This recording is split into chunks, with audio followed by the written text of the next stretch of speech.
me tell you guys, whoa, there's a lot of stuff going on right now with the builders. And I really feel like it's my responsibility to expose it and share with you. Let me just start by saying, if you think that the builder's rep is going to represent you like your own realtor, you are so wrong.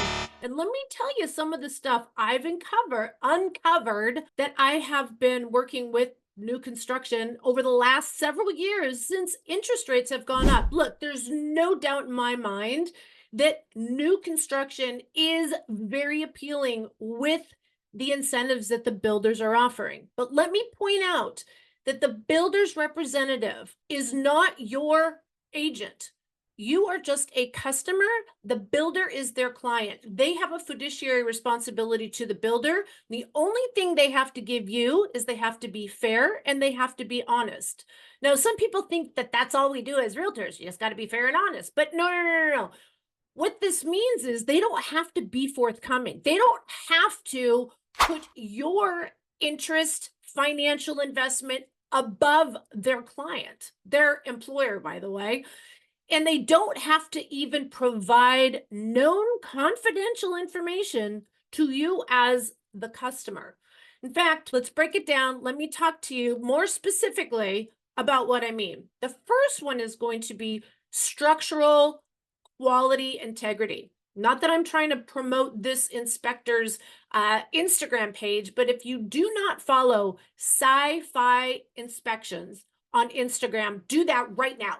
Go on your phone and you start following him, because I think you are going to be wowed by the shenanigans that the builders put over buyers' eyes.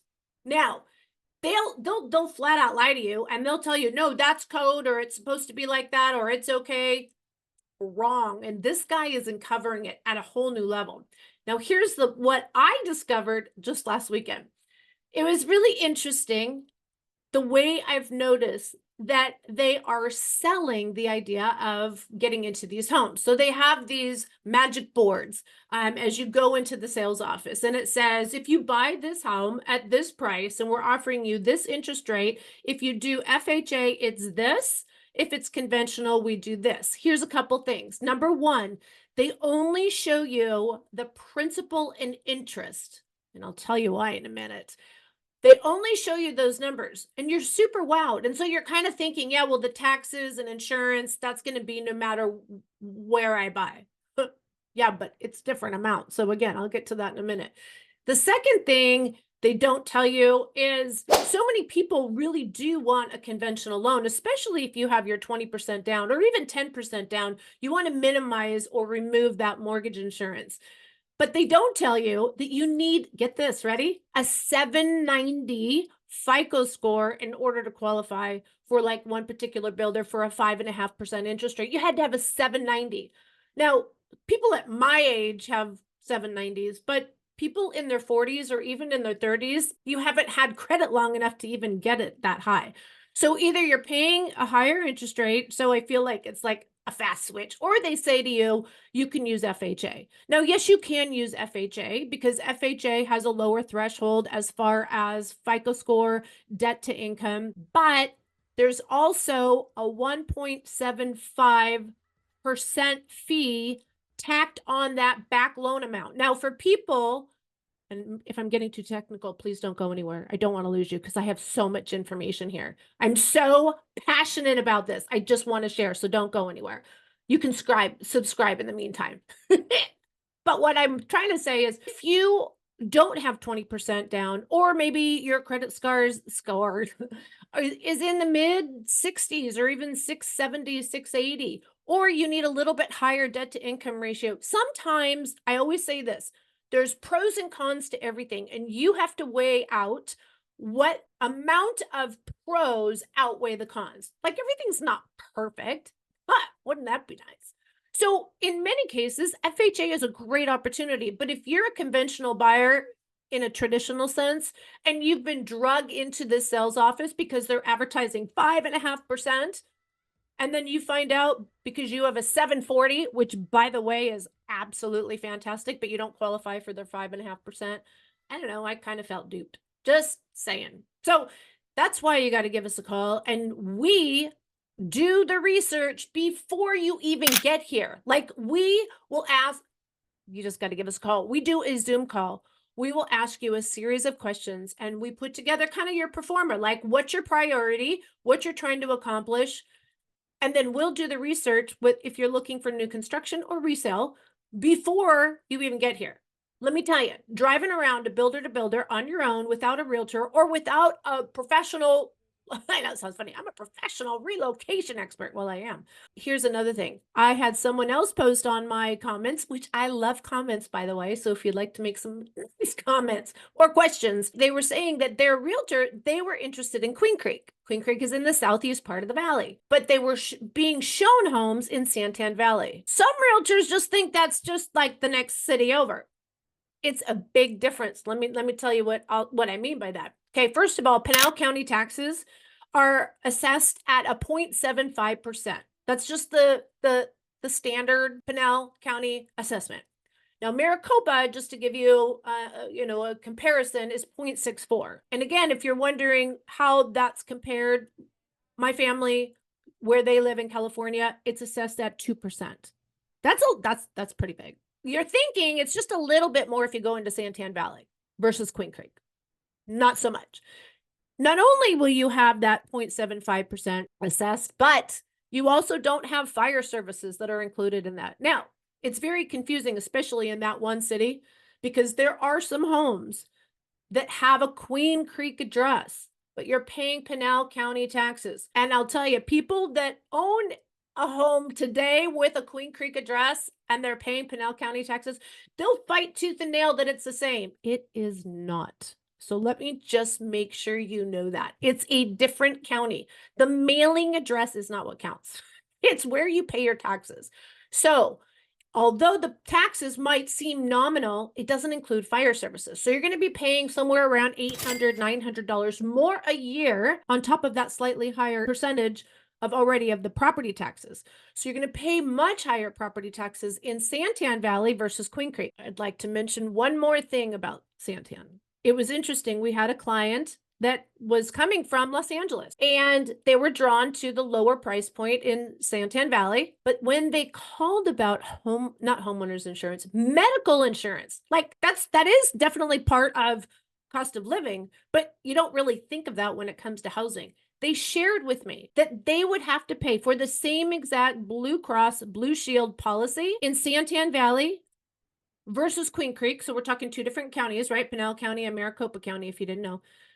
It was $200 more a month. $200 more a month. So they were like, so we're going to pay higher property taxes. We're going to live further out. We're going to spend more money on our cars, tires, gasoline.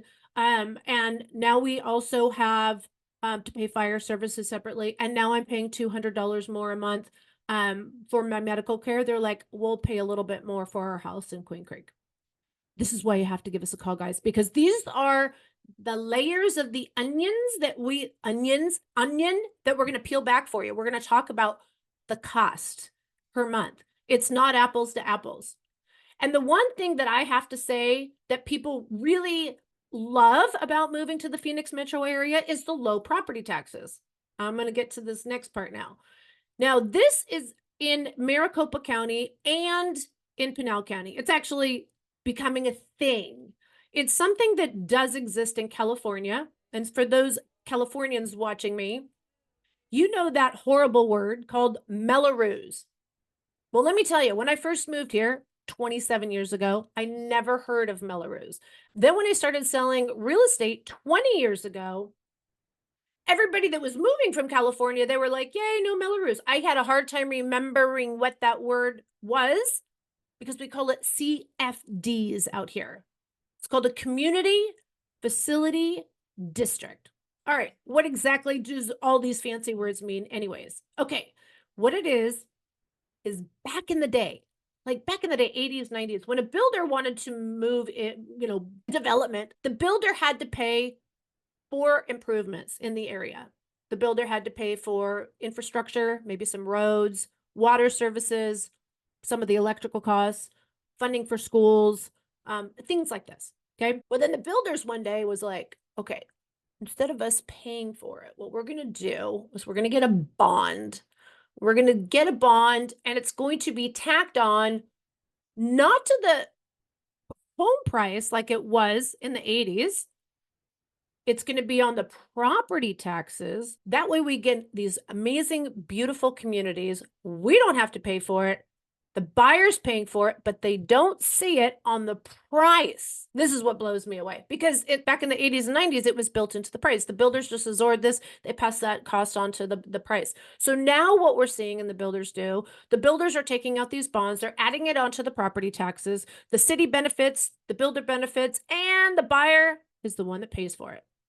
Now, here's, again, if they put it in the price of the home prices would seem overly inflated, right? But at least you could write it off on your taxes. More taxes. But because it's in your property tax, you can't write off property tax in your tax returns.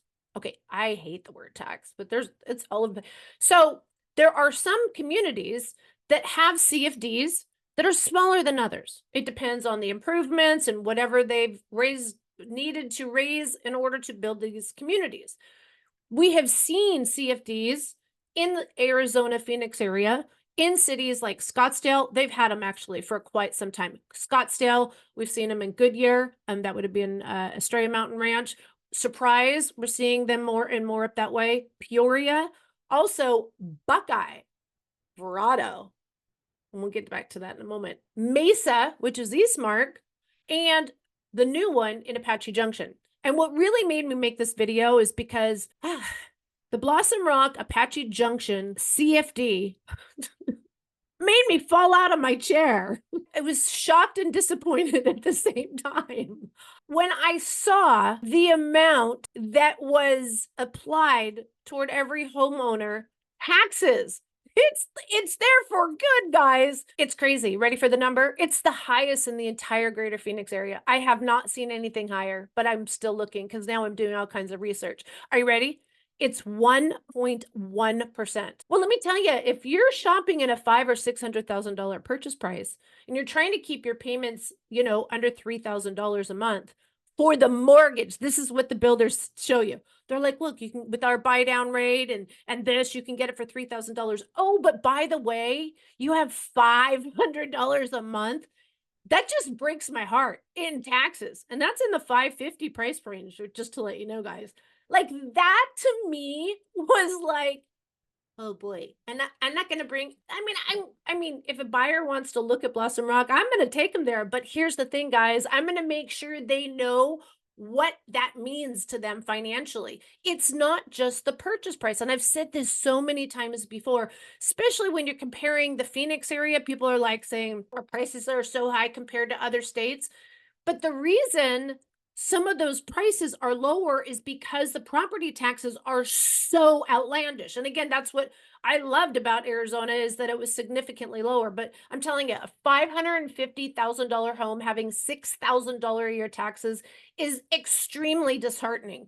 And there are other choices in the greater Phoenix area. I'm not saying all of Phoenix is like this, but now I'm telling you, some of those older homes are looking a lot more attractive to me in many ways.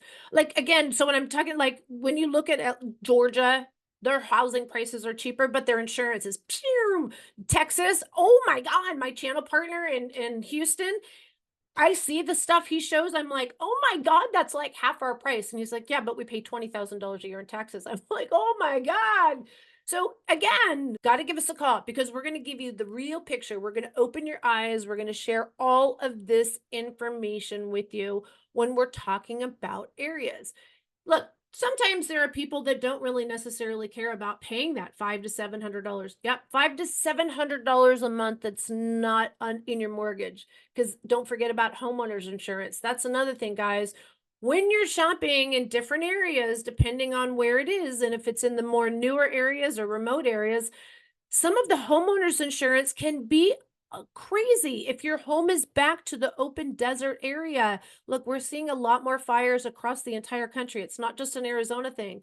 And so insurance is going up, and that includes flood insurance, which again is a different type of insurance. But if you're thinking about buying in Scottsdale, All of this counts. This is why you got to give us a call. Shoot us a text, send us an email. Days, nights, or weekends, we got your back. When moving to Phoenix, Arizona, we want you to be informed. And with today's new, again, NAR agreement, rules, policies that are going into play in summer of 2024, you want to make sure you are working with the right realtor. And more than ever, especially with everything that's going on with the builders right now, you have got to have your own representation. Some of the other things that the builders, well, and I say the builder, but it really means the sales rep in the office. They are a licensed realtor, but I just refer to them as the builder because they are the builder's representative. The first thing I always say, they oversell the area, like the marketing from the builder, the corporate builder. Like when you go online, and again, I don't want to throw all these builders or particular communities under the bus. That's why you just got to give us a call, because I do want to share with you, but I just can't blast them on social media like this. But like they'll talk about mountain views and, sunsets and parks. And then when you get there, you're all, how far are the mountains away? Like it's crazy. And then when they talk about like shopping coming, they failed to mention that it's in a 10 to 12-year plan. So again, when you're looking online, I'm telling you, they're really trying to oversell you, and you just got to be really careful. Clearly, as you're entering any community, you're going to be on the main drag, let's just call it that, right? Or the back to a very busy road at some point, right? Because you want to be near a hard corner, unless it's really interior. But inevitably, there is a row of homes that are against power lines, against a busy street, a major intersection. And I always wonder how they sell these homes. How do they convince a buyer that it's okay, that they will still be fine? Because let me tell you, from a resale perspective, oh, no bueno.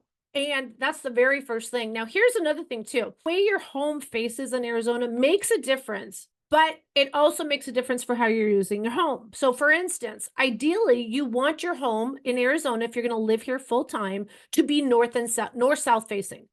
And there's still, depending on which direction, like if you do a lot of work in your garage, you want your front yard to face north. If you want more sun in your backyard, you want your backyard to face south. But the way the sun goes over the house, it literally, like, let's say my face is the front door and the back is my backyard. The sun goes over my head this way. So there's no direct exposure into your home when your home is facing north south. But here's the thing. If you are only going to occupy your home during the more higher demanded time frame, so like let's say you're a snowbird or longer than a snowbird, let's say you live here 9 months out of the year and you only disappear in the summertime when it's like really hot, you might want a west facing backyard, because let me tell you, in the December time frame when it's 60 and cold, it's cold to us, but you might, I mean, you're gonna love that warmth of the sun. Like in the shade at 60, it's cold, but in the sun at 60, it's nice. So those are conversations we want to have. And I just, again, but you don't want to buy against a main road. So I don't know how they sell it. And then here's the other thing. Gated communities are two different kinds of animals, okay? Gated communities are homes that are luxury, okay? And I don't mean a $750,000 home that you add upgrades that maybe you're closing at around 850, 900, and then at someday will be $1 million. Today, a luxury home is about $1.5 to $2 million. Yes, our prices have gone up quite a bit, but if you're buying in a gated community and the price tag is over 1.5 or $2 million, that gate is there for security purposes. If you're buying in a community that is offering homes less than $1 million, that's probably because it's in an area that has maybe some riffraff in the area. And they're trying to deter some of that riffraff coming in from the local neighborhood. But here's the thing, guys. I show homes in gated communities all the time, and guess what I do? If I don't have the gate code, I just wait for another car to come in or out. Yeah. So gated communities are more of a deterrent. They're not necessarily a true secure community. Now, if you're coming from Florida, that's going to be shocking to you because every community practically in Florida has a gated community. Don't have a lot of gated communities, but the ones that are there under 1 million are because they're in areas that might have a higher crime rate. Now, here's another thing too. With the new construction, proximity to other things is super, super important. Don't let them, again, salespeople or the marketing online, they'll tell you that Casa Grande is only 20, 25 minutes outside of Chandler. That is if there is no, well, let's just put it this way. That is if it's at 3 o'clock in the morning and there's no cops out there and you're willing to go 90, 95 degrees, 95 miles an hour. Because depending on where the new construction is in Casa Grande, you're going to have a 10 or 15-minute drive to the freeway. And then, yeah, you'll have pretty smooth sailing on the freeway. But let me tell you, until the new, not the new, they are widening Interstate 10 there. So there's going to be a lot of construction over the next couple of years. But in the end, it will be 2 lanes wider, which with an HOV lane. So again, though, the builders are over promising for what you're going to see right now. You're going to be going through pain and misery for the next couple of years. There are no sales reps. And then again, what's coming, like they might be talking about freeway. Santan Valley reps talk about that new freeway that's going to be coming in, but it's going to be about a 10, 12-year period of time. They don't have the funding for it yet. The land acquisition has taken place. It probably will take place at some point, but there's really no exact opening date. So don't count on that. Now, if you go on the southwest part of the valley, you have to like visually see it. The 303 has been a godsend. Like it is so amazing. That will be extending further south, and it's also going to have 85, which is right now kind of more of like an expressway. That has been approved and it will be widened. So we're going to see the city of Goodyear and parts of Estrella Mountain that will see some of that offset. But guess what, guys? That's still years away. Years away. They haven't even started. It's not like it happens overnight. And right now, Interstate 17 is going through quite a bit of enhancement. And if you like to go up north to Flagstaff, that's also a problem. I'm telling you, this girl does nothing but research. All right, crime rate. The builders don't talk about the crime rate. They look around. They're like, it's safe right here. Well, it's safe right here because no one lived here. So there's no crime rate data. But you know what you can do? You can go to crimegrade.org. And that has a really nice map where it shows you like green is good and orange is scary. So take your own, time to research different areas. I'm going to see there are some areas that are better than others. And they're just going to tell you, oh, everything's fine here. Here's another way you can get the skinny on what's going on. If you have your eye on an area, go on Facebook. That old social media, that people used to use or people my age still use. Go on Facebook and type in the city that you are interested in buying in. So let's just say Levine, okay? Or Buckeye. Either, it doesn't matter. Maricopa, it doesn't matter. Look for a Facebook group that says that it's information about that area. And you will get real information from the people that live there. Like you can ask questions and then you can see other people talking about it too. And it'll give you an honest perspective of what people think or what their gripes are, what the good is and what the bad is. There's my insight. Now, HOA fees are completely separate from everything I've said about taxes, but they are important to understand that more than just the monthly HOA fees, there may be additional fees when you buy into the community, and know that also when you go to sell it, that may be imposed on the new buyer. So just know that, again, there are those restrictions or hindrances, challenges, bridges that need to be gapped. So there are some communities, like for instance, Verrado, I could think off the top of my head, Verrado and Eastmark, they have what they call a community enhancement fee. Now, depending on which community you're talking about, let's just take the average of about 0.5%. That is 0.5% of the purchase price being imposed as a buyer fee to buy into the community. Now, if you buy another home within a 12 months, if you move, sometimes but if you move, let's say and here's the thing, you guys, Verado, as much as we all love it, it's a 0.65%. And even though you live in, let's say, 123 Washington, and you paid that fee, and then 2 years later you move to 125 Washington, which would be right next door, right? You're still going to have to pay that again. So depending on the type of market at the time, you as the buyer might have to pay for it. Right now, because interest rates are so icky high, the sellers are being super cooperative to help with buy down rates and helping to pay for buyers' closing costs. So if you think about it, you guys, 0.65 on $1 million home, that's a hefty fee. $6,500 imposed to the buyer. Now, if you are not in a community that has a community enhancement fee, you might still want to look at two other charges that pop up. One of them is called a capital improvement fee. We've seen some of those as high as $1,500 or even $2,000. And there's also transfer fees that could be as much as $1,500. So again, when you are relocating, you've got to work with someone that knows what to look for. You're not a local, and we want to be your point of contact when you're moving here from another state. We also do local sales. Not going to say we don't, but we specialize in relocation because it requires a completely different level of knowledge, skill set, experience, and again, extra touch points when buying in the Phoenix area. You got to give us a call, you guys, today. And then there's one more thing that I just thought was hilarious. This particular sales rep on the west part of the valley was kind of knocking the East Valley and implying that there were water problems.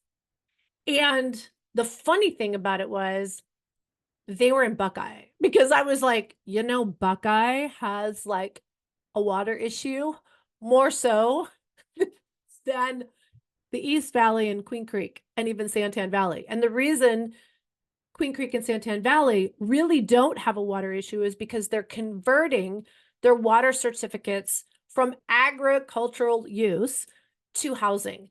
We currently in Arizona use over 70% of our water for agriculture. And let me tell you, there are better places to grow cotton, okay, and grow alfalfa and grow some of the things that we were growing here in Arizona.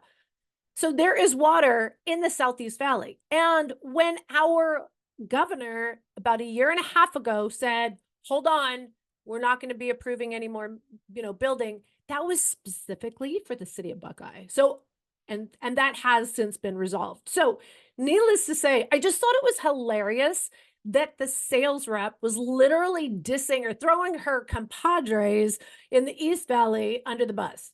I'm just telling you, they're there to sell you. Their paycheck.